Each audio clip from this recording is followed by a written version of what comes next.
今日教你哋點樣用淑女嘅方式嚟到去食薯片。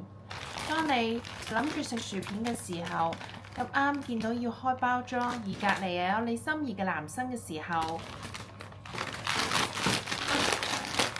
我開唔到啊！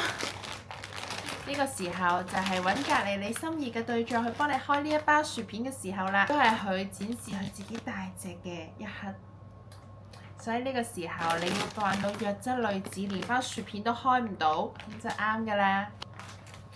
唔該你啊，你好叻啊，你好勁啊！然之後開咗包薯片啦，係咪？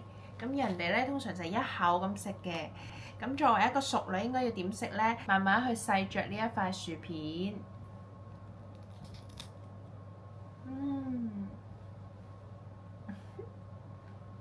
好味啊！